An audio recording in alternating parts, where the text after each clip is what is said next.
श्री जगदीश प्रसाद गुप्ता छत्तीसगढ़ शासन में chief engineer के पद से रिटायर होने के बाद श्री द्वारिका महाराज स्मृति न्यास के तत्वाधान में श्री द्वारकाधीश एवं बागेश्वर महादेव मंदिर का वर्ष 2005 में अपने पुत्रों इंजीनियर कुंजन गुप्ता एवं इंजीनियर भुवन गुप्ता के सहयोग से अवंती विहार रायपुर छत्तीसगढ़ में निर्माण करवाया।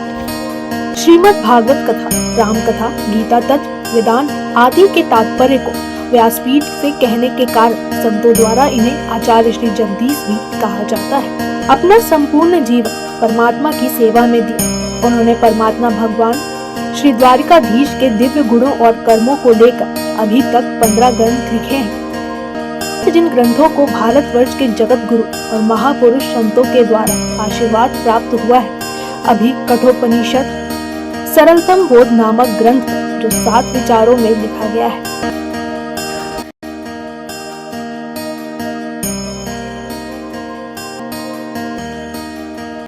हरि ओम।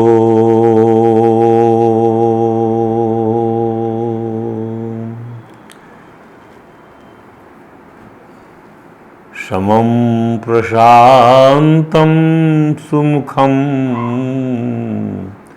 दीर्घचारु चतुर्भुजं समानकर्णविन्यस्त स्फुरन् मकराकृतकुण्डलं हेमाम्बरं घनश्यामं श्रीवत्सांक श्रीनिकेतनं शङ्खचक्रगदा पद्म वनमाला विभूषितं नूपुरैर्विलसितपादं कौस्तुभप्रभयायुतं द्युमत किरीट कटक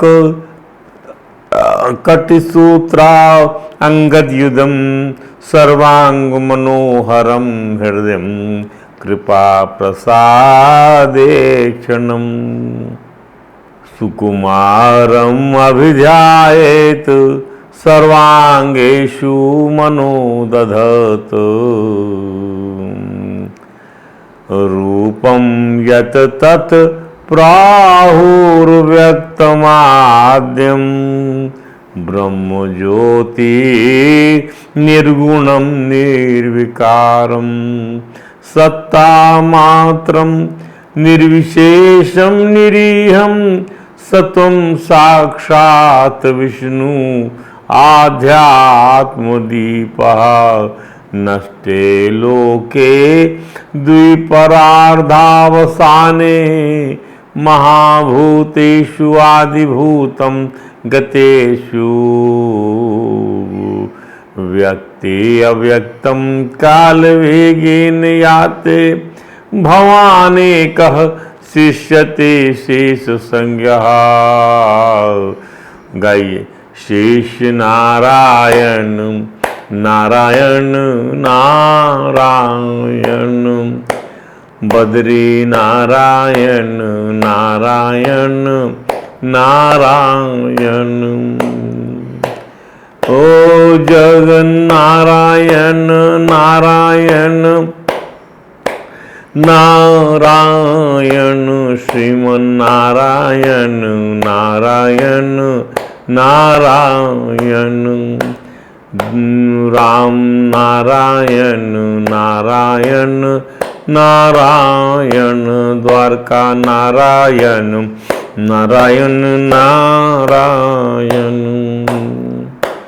ओ लक्ष्मी नारायण नारायण नारायण श्रीमन्नारायण नारायण नारायण कृष्ण नारायण ओ राधा नारायण ओ रघुवर नारायण ओ सीता नारायण शंकर नारायण उमा नारायण नारायण नारायण भजमन नारायण नारायण नारायण सूर्य नारायण ओ चंद्र नारायण ओ संध्या नारायण ओ रोहिणी नारायण, ओ पृथ्वी नारायण, ओ विष्णु नारायण नारायण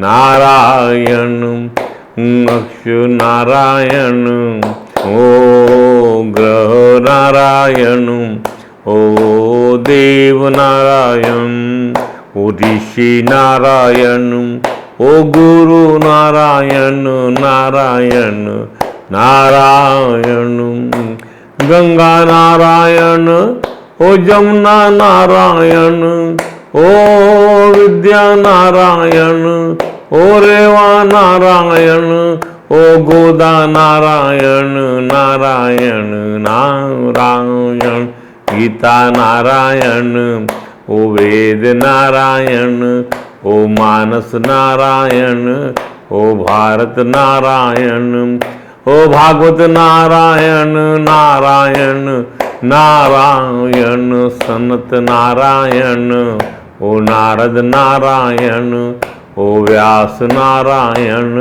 ओ शुक नारायण, ओ चैतन्य नारायण नारायण नारायण, श्रीमन नारायण नारायण नारायण, भक्त नारायण, ओ भक्ति नारायण, ओ भगवान नारायण, ओ गुरु नारायण नारायण नारायण, रात नारायण, ओ दिन नारायण, ओ पक्ष नारायण, ओ मास नारायण, ओ वर्ष नारायण नारायण नारायण, माते नारायण, ओ पितृ नारायण, ओ गुरु नारायण नारायण नारायण, भजमन नारायण नारायण नारायण,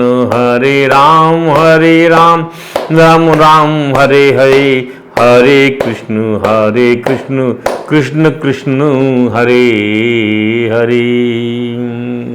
बोलिए परात्पर प्रवृत्ति लोकी नाथ, भक्त वात्सा कल्पतरु, भक्त वत्सल कृपण वत्सल शरणागत वत्सल भगवान श्री द्वारकाधीश महाराज की जय, भगवान श्री बांके बिहारी लाल की जय, भगवान श्री रास बिहारी लाल की जय, भगवान श्री राधा दामोदर नाथ की जय, श्री सद्गुरु भगवान की जय, समस्त गुरु भगवान की जय, श्री चैतन्य महाप्रभु जी महाराज की जय, देवर्षि नारद जी महाराज की जय, भगवान श्री व्यास जी महाराज की जय, परम भागवत भगवान श्री सुखदेव जी महाराज की जय। जय श्री राधे, जय जय श्री श्याम। कठोपनिषद सरलतम बोध के सप्तम विचार, परमात्मा की सर्वरूपता में भगवान यम ने नचिकेता को आत्मज्ञान समझाने की श्रृंखला में जो मंत्र कहा वो ये है कि नासंदृशे तिष्ठति रूपम अस्या ना चक्षुषा पश्यति कश्चन नैनम, ना तंद्रसे तिष्ठति रूपमस्य न चक्षुषा पश्यति। क्या इसको इसके रूप को, इस परमात्मा के रूप को, इस ब्रह्म को जो है चर्म चक्षुओं द्वारा नहीं देखा जा सकता। इस परमेश्वर का वास्तविक स्वरूप जो है न संदृश्य तिष्ठति, अपने सामने प्रत्यक्ष विषय के नहीं ठहरता कि कोई प्रत्यक्ष विषय हो जो ऐसा ठहर जाए, नहीं ठहरता। ध्यान दीजिए, न संदेशे तिष्ठति रूपमस्य, ये कहा इसके अंदर में। अर्थात क्या मतलब हुआ? प्रत्यक्ष विषय के रूप में अपने सामने परमात्मा के दिव्य रूप को कोई भी मनुष्य प्राकृत चर्म चक्षुओं से के द्वारा नहीं दे सकता। इसलिए प्राकृत चर्म चक्षुओं के सामने ये खड़ा हो सके, ये ठहर सके, संभव ही नहीं है। इसका अर्थ है ना संदृश्य तिष्ठति। अर्थ क्या है इसका? ना संदृश्य, अपने सामने प्रत्यक्ष विषय के रूप में। प्रत्यक्ष विषय क्या है? कोई पदार्थ क्या हो, कोई पदार्थ हो मान लो। इस हिसाब से ये जो है हम पहचान जाएं उसको, अपनी इंद्रियों से जान जाएं उसको, इस प्रकार से नहीं समझ में आता ना। पदार्थ नहीं कि इंद्रियां पकड़ लें उसको, इंद्रियों को ज्ञान हो जाए, मन को ज्ञान हो जाए, बुद्धि को ज्ञान हो जाए, क्योंकि वहाँ जो आंखें ठहर ही नहीं सकती, ना चक्षुषा पश्यति, चर्म चक्षुओं द्वारा इसको देखा नहीं जाता। इसको कैसे समझा जा सकता है, देखा जा सकता है? हृदय मनीषा मनसाभिक्लिप्तो, हृदय मनीषा, बारंबार मन से चिंतन करके ध्यान में जब आप लाओगे तब आप परमात्मा को जान पाओगे। अनुभूति परक है परमात्मा, ज्ञान परक है परमात्मा। एतद विदु, जो इसको इस प्रकार से बारंबार ध्यान करने से अपने पवित्र हृदय में, हृदय मनीषा क्या अर्थ है इसका? हृदय मनीषा अर्थात निर्मल और निश्चल हृदय से विशुद्ध बुद्धि के द्वारा, बुद्धि भी जो है विशुद्ध हो, हृदय भी निर्मल हो, अर्थात कितनी ज्यादा अंतः शुद्धि की आवश्यकता है, तब जाकर इसके साथ में आपका साक्षात्कार हो सकता है, ऐसा बताते।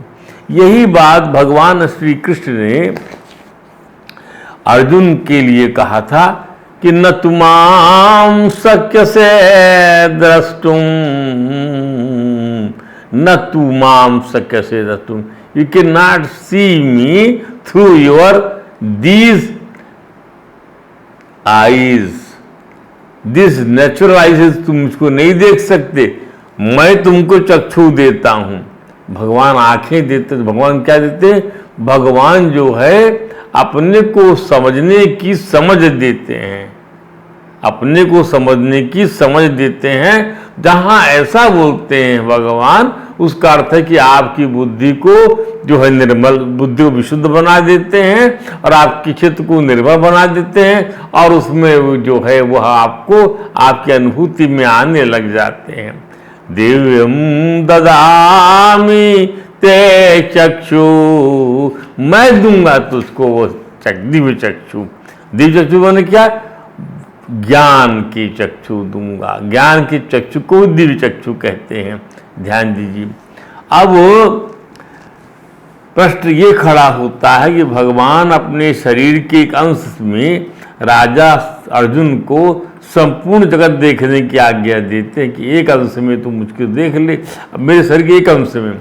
इससे सिद्ध होता है कि भगवान श्री कृष्ण समग्र हैं और उनके एक अंश में संपूर्ण संसार है। और मानस में कहा गया रोम रोम प्रति लागे कोटि कोटि ब्रह्मांड, ये भगवान प्रत्यक्ष दिखा रहे हैं। जब संपूर्ण संसार भगवान के किसी एक अंश में है तो फिर भगवान के सिवा क्या बाकी रहा? सब कुछ भगवान ही हैं। जो हम गाते हैं शेष नारायण नारायण नारायण, क्या चीज़ नारायण नहीं है? तो फिर तो सब कुछ भगवान ही हुए। इसलिए भगवान राजा अर्जुन से कहते हैं जो कुछ भी देखना चाहते हो मेरे इस विराट रूप में देख लो। परंतु बार बार देखने की आज्ञा मिलने पर भी राजा अर्जुन कुछ भी नहीं दिखाई पड़ा। तो यही भगवान यम भी कह रहे हैं कि रस्य रूपम संदेशे न तिष्ठति, परमात्मा का विराट रूप अपने सामने प्रत्यक्ष दृश्य के रूप में नहीं ठहरता। कोई सीन है ये ना कि एक सीन है, एक फोटो फ्रेम में जुड़ा हुआ दृश्य है या आंखों के फ्रेम में जुड़ा हुआ दृश्य है, ऐसे नहीं दिखाई पड़ता। इतना विराट आकाश कितना समाएगा आपकी आंखों में, फिर भी छूट जाता है। ध्यान दीजिए। कश्चन एनम चक्षुषा न पश्यति, कोई भी इसको चर्म चक्षुओं द्वारा नहीं देख सकता।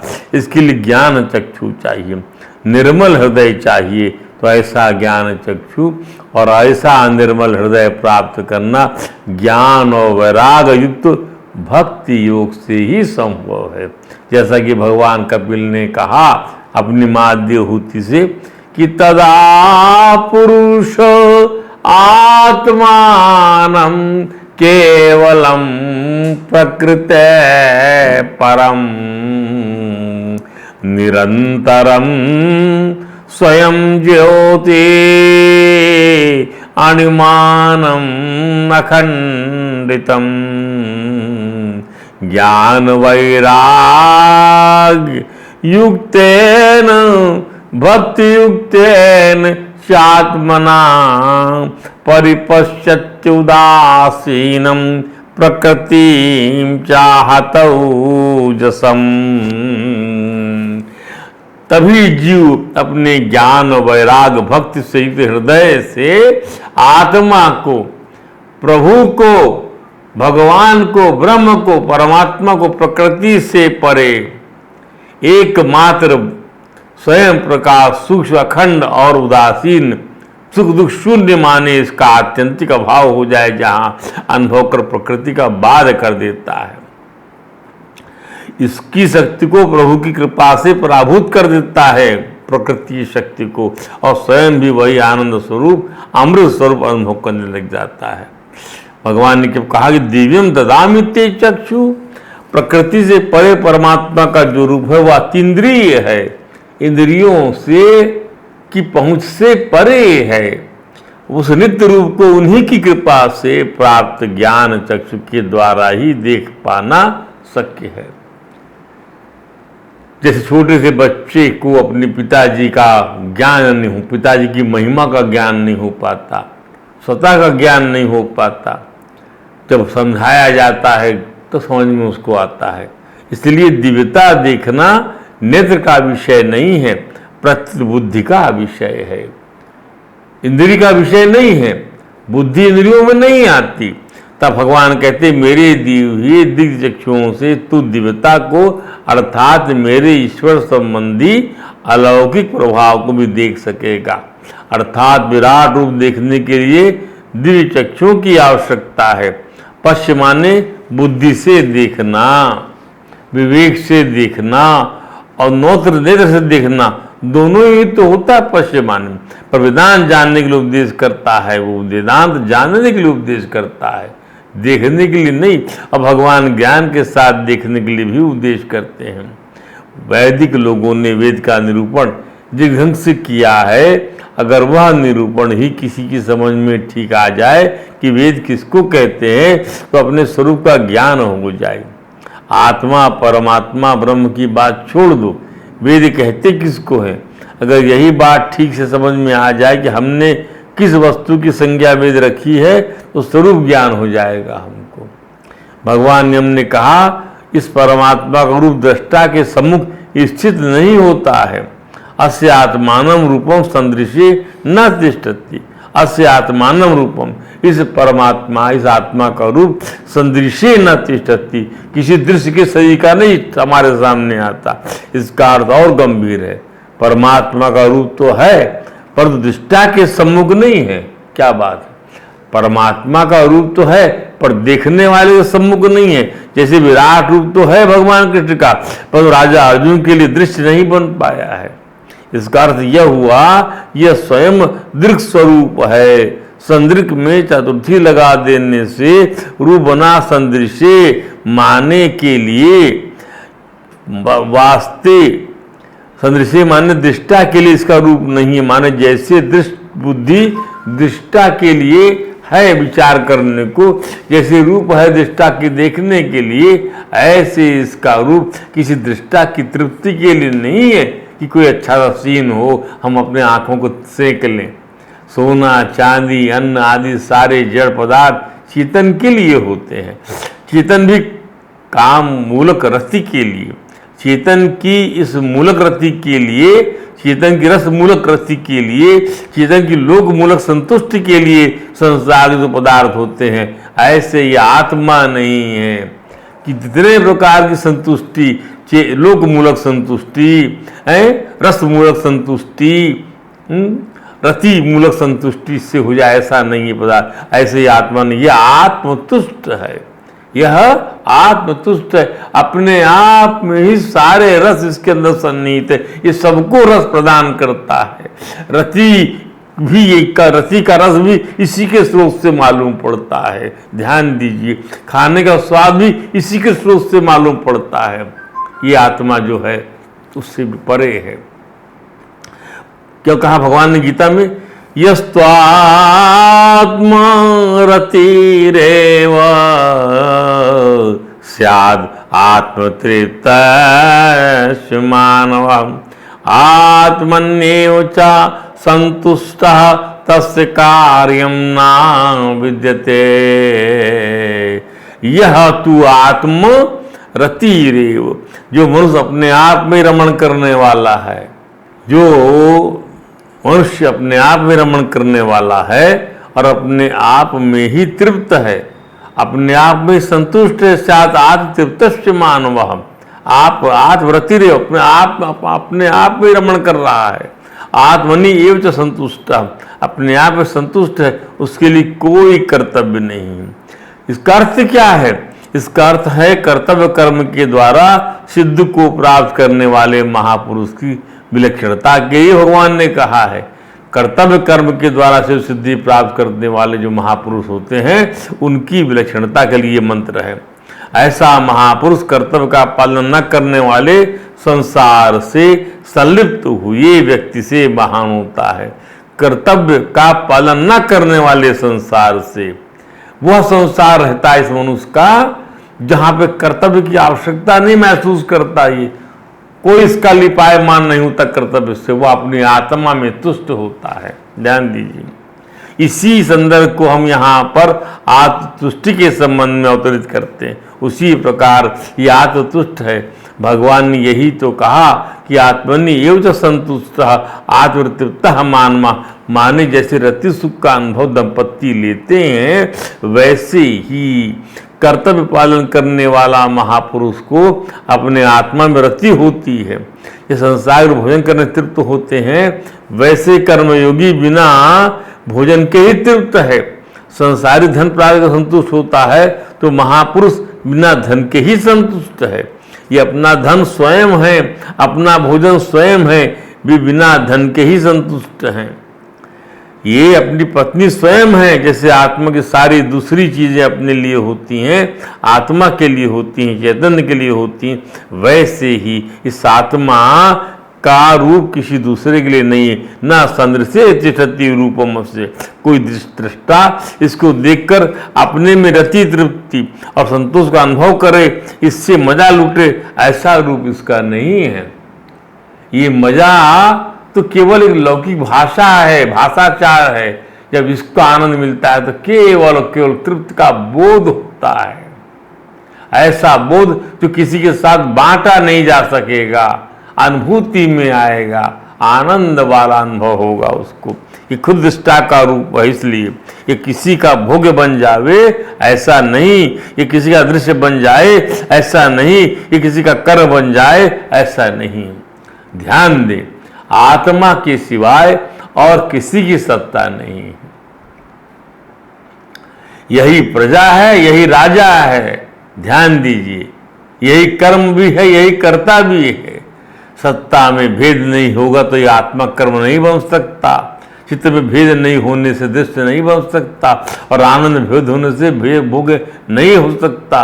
दूसरे शब्दों में ये भोगता तो है तो भोग किसका करें? यह दृष्टा तो है पर उसके सिवाय कोई दृश्य है ही नहीं, तो क्या देखें, किसको देखें? ये सत्ता तो है पर इसमें कोई परिणाम नहीं, कोई परिवर्तन ही नहीं है, तो इसका कर्म कौन होए? स्वामी अखंडानंद जी ने कहा क्या कि संदेशे का तात्पर्य बताया कि सत्य चित्ते आनंदाय, माने आत्मा परमात्मा का रूप किसी के लिए प्रयोजनीय नहीं, यह स्वसंवेद्य भी नहीं, दृष्टा के द्वारा दृश्य भी नहीं, संवेद्यता भी इसमें कल्पित है और साक्षी भाषता भी इसमें नहीं है। अरे तो फिर इंद्रियों से ही इसको जाना जा सकता है क्या? बोले नहीं, भगवान नियम ने कहा कोई इसे चर्म चक्षुओं द्वारा नहीं देख सकता। न चक्षुषा पश्यति, न चक्षुषा पश्यति, क्या कहा? न चक्षुषा पश्यति कश्चन एनम, आंखों से देखने का सवाल ही नहीं पैदा होता इसको।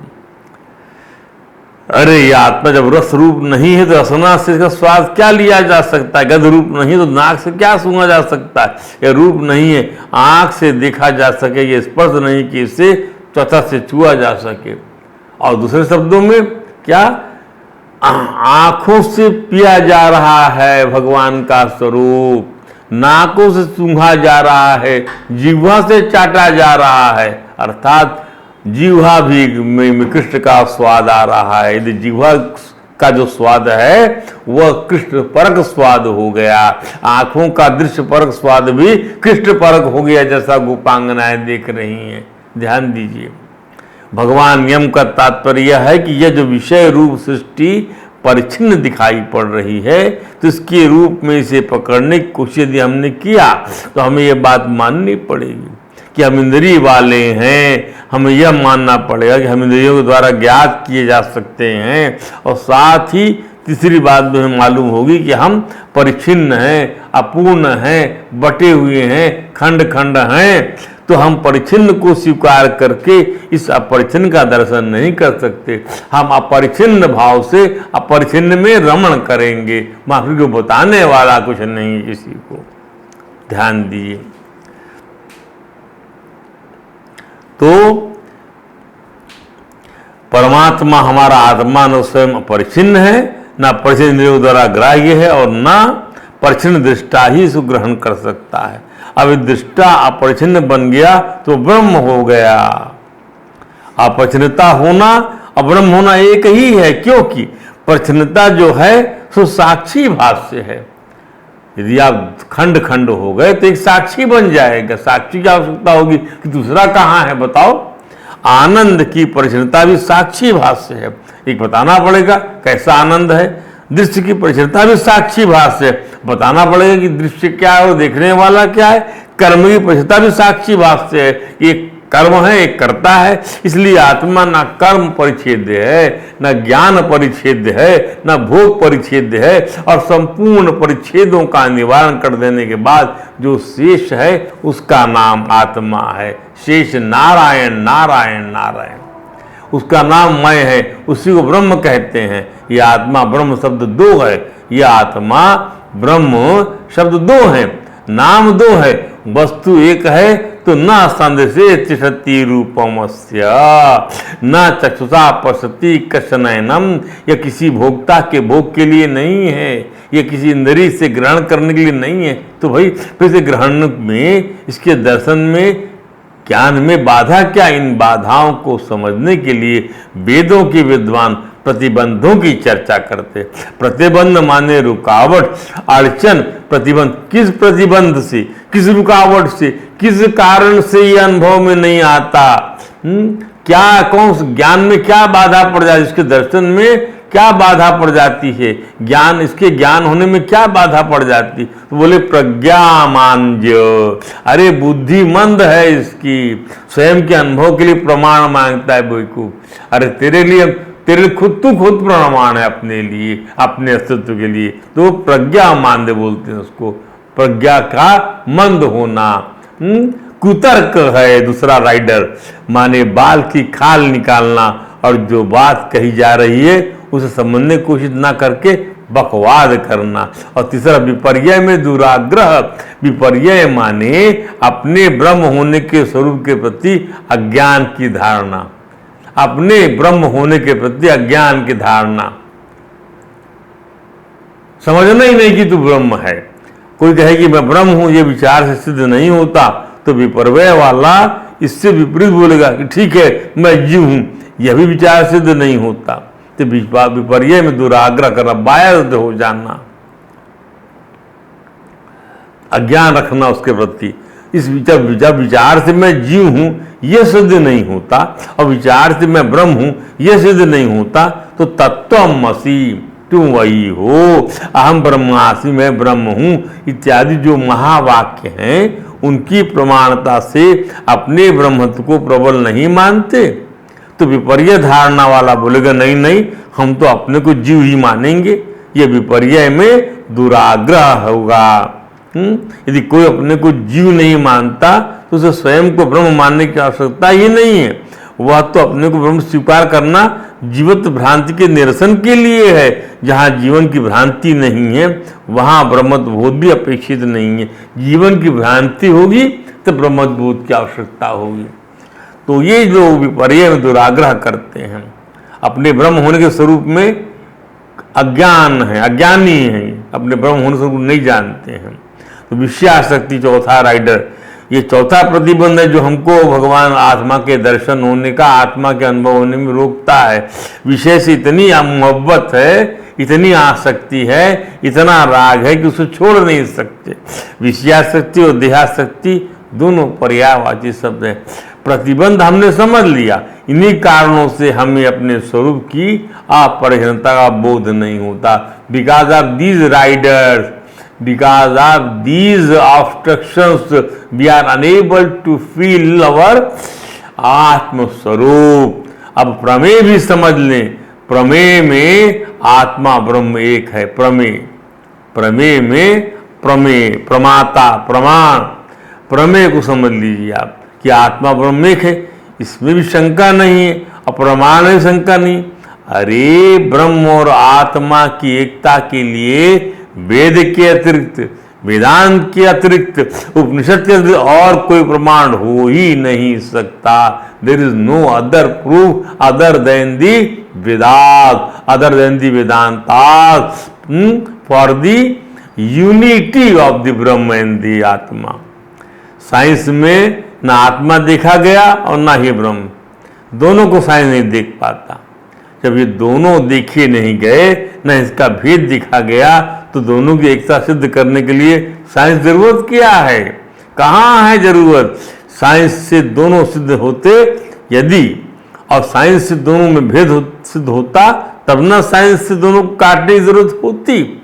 यह तो आत्मा का जीवत्व और ब्रह्मा का ईश्वरत्व, ये दोनों शास्त्रीय गम्य हैं, इसलिए दोनों की निवृत्ति भी शास्त्रीय गम्य, मात्र शास्त्र से ही यहाँ इसको समझा जा सकता है, ये गंतव्य हो सकता है, और शास्त्र से ही यह इसका निरसन हो सकता है। जो जिस प्रमाण से सिद्ध होता है यह उसी प्रमाण से कटता है। ध्यान दीजिए, भगवान यम ने कहा हृदय मनीषा मनसा विक्लुप्तो या ये तद विदु अमृता हते भवंती। अपने आप को स्वयं जानो, स्वयं तत्वम स्वमेव बुद्धम। इसी भगवान सनत कुमारों ने महाराज पृथ्वी को समझाया क्या? यस्मिनिदं सदा सदा सदा सद असदात्मतया विभाति माया विवेक विदुते सजीवा हि बुद्धि तम नित्य मुक्तम परिशुद्ध बुद्ध तत्वम प्रच्यूढ़ कर्म कल सलिलम शरणम प्रपद्ये। यहाँ यह कर्म का दलदल नहीं है, अपने आप उस नित्य मुक्त परमात्मा के शरण में जाओ, और तुम स्वयं हो राजन, वो तुम स्वयं हो। तुम जो सोचते हो कि मैं देह इंद्रिय प्राण बुद्धि अहंकार से घिरा हुआ जो मैं हूं, ये जो है ये हाथ खोल, इस खोल से परे ये खोल है राजन, ये खोल तुम नहीं हो, इस खोल से परे तुम्हारा स्वरूप निराला है। ध्यान दीजिए, ये खोल तो सब में पड़ी हुई है, संसार के समस्त प्राणियों में सब में खोल पड़ी हुई है, और ये खोल तुम में पड़ी हुई है। और जब ये खोल पड़ी हुई है तुम्हें राजन, तब क्या है ये, तब वो इस खोल को जानने वाला जो है, जो क्षेत्रज्ञ है, वह तुम हो। या क्षेत्र वित्पतया हृदय विश्वगावी प्रत्यक्ष कास्ति भगवान तमवेहि सो अस्मि। उसको जानो, वो तुम ही हो गया, भेद खत्म हो गया। जानने में एक चीज आ गई, जानने के बाद बर्तन में जो आता है, बर्तन में फिर प्रणाम, अपने आप को ही अपना प्रणाम। ध्यान, तुमने कहा हम प्रणाम, प्रणाम अपने आप को प्रणाम, अपनी आत्मा को अपना प्रणाम। और किसको प्रणाम कर रहे हो तुम? ध्यान दीजिए, इस तत्व को समझिए। तो शुद्ध अंतःकरण जो महात्मा है उनको श्रवण मात्र से ही ज्ञान हो जाता है। तो अशुद्ध अंतःकरण की पहचान क्या है? कि आत्मा ब्रह्म की सिद्ध एकता के ज्ञान की इच्छा का न होना। हमको आत्मा ब्रह्म जो एक के है ये सिद्ध है, इसका हमको ज्ञान नहीं हो, दोनों एक है। कि मैं वही हूँ जो वो है, जो मेरा ब्रह्म है वो मेरा आत्मा एक है। सिद्ध एकता वाले पहले से जो मौजूद जो एकता है वो कोई साधन साध्य नहीं है कि किसी साधन से साध्य उसको आप साध लो या हमको वहाँ तक पहुँचना ही होगा। कर्म से, योग से, उपासना से नहीं होता। इसके लिए प्रत्यक्षादि प्रमाण की जरूरत नहीं है। ये जो आत्मा ब्रह्म की सिद्ध एकता है उसकी जिज्ञासा न हो, इसको जानने की इच्छा न होना ही अंतःकरण की अशुद्धि का लक्षण है। आपको जिज्ञासा ही नहीं हो रही है इसको जानने की, अर्थात आपका अंतःकरण अशुद्ध है। ध्यान दीजिए, ये जिज्ञासा होना ही चाहिए। ब्रह्म और आत्मा की एकता की सिद्धि को जानने की, समझने की जिज्ञासा यदि नहीं हो रही है तो आपको काहे की जिज्ञासा होगी? आपको जिज्ञासा नहीं हो रही है, आपको भोग की इच्छा हो रही है। आपका हृदय गंदा है, वहां पे वासना उतरा रही है, तैर रही है और उसी चीज में आप डूब रहे, उतरा रहे हो। पर ये परम आनंद में, इस सिद्ध आनंद में समझ ही नहीं पा रहे हो कि यहाँ कर्म कलिल का दलदल नहीं है, ऐसा हमारा स्वरूप है। और हमारा को भगवान कहते हैं कि तुम और मैं दोनों एक है। तो ऐसी इच्छा जानने की ना हो, जिज्ञासा से, इसलिए जिज्ञासा करना बड़ा जरूरी है। ये जिज्ञासा हो जाती है तभी उपदेश की शुरुआत होती है। इच्छाएं तो हमारे मन में होती ही हैं, खाने की इच्छा, पीने की इच्छा, चलने की इच्छा, भोगने की इच्छा, मिलने की इच्छा, जुलने की, हजार इच्छाएं तो हजार होती है। लेकिन जब तक परमात्मा और आत्मा की एकता के ज्ञान की इच्छा नहीं होती तब तक समझना है कि विषय की इच्छा कहीं ना कहीं हमारे हृदय में बैठी हुई है। क्या बात है, विषय को जानना चाहते, विषय मिल जाए, ये मेरे को मिल जाए। अरे जो तुझको मिला हुआ है उसको क्यों नहीं समझना चाहता? इसलिए तेरा अंतःकरण शुद्ध नहीं है, शुद्ध बना इसको। आज जिज्ञासा भगवान ऋषभदेव ने अपने 100 पुत्रों को उपदेश देते हुए समझाया कि विषयासक्ति से सनी हुई बुद्धि, विषयों से सनी हुई बुद्धि, वासनाओं से रंगी हुई बुद्धि मनुष्यों से गर्हित निंदनीय कर्म कराती है। शरीर के भोगों को जुटाने के लिए इतना कष्ट उठाने की आवश्यकता पशु बुद्धि का। ध्यान दीजिए, शरीर बंधन को प्राप्त करते रहना है या शरीर बंधन मुक्ति चाहना है? ध्यान दीजिए, शरीर बंधन से को प्राप्त कर, शरीर बंधन को प्राप्त करते रहना है या शरीर बंधन से मुक्ति चाहना है? शरीर बंधन की प्राप्ति इंद्रियों की प्रीति के लिए किए जाने वाला गर्हित कर्म ही कराता है। शरीर बंधन की प्राप्ति कौन कराएगा? इंद्रियों की प्रीति के लिए।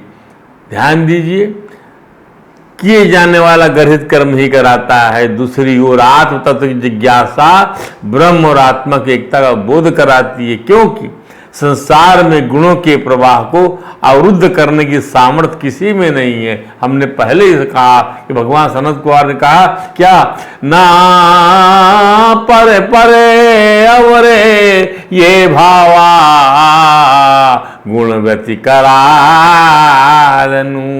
ये प्रकृति के जो भाव हैं, गुण कर्म, इससे कोई बच के रह पाए, तेषां न विद्यते क्षेमम्, इससे कभी कल्याण प्राप्त हो ही नहीं सकता कि आप इसको संभाल के रख लीजिए, क्योंकि ईश्वर संसिता शिशाम। इसलिए ये वाला ज्ञान पैदा करो, ये जिज्ञासा पैदा करो, प्रभु मैं आपका सेवक, आप मेरे स्वामी, आप और हम दोनों एक हैं। लेकिन मैं प्रभु आपसे सेवक नहीं मानते, लेकिन मैं सेवक मानता हूं अपने आप को। आप तो सखा कहते हैं पर मैं सेवक मानूंगा प्रभु।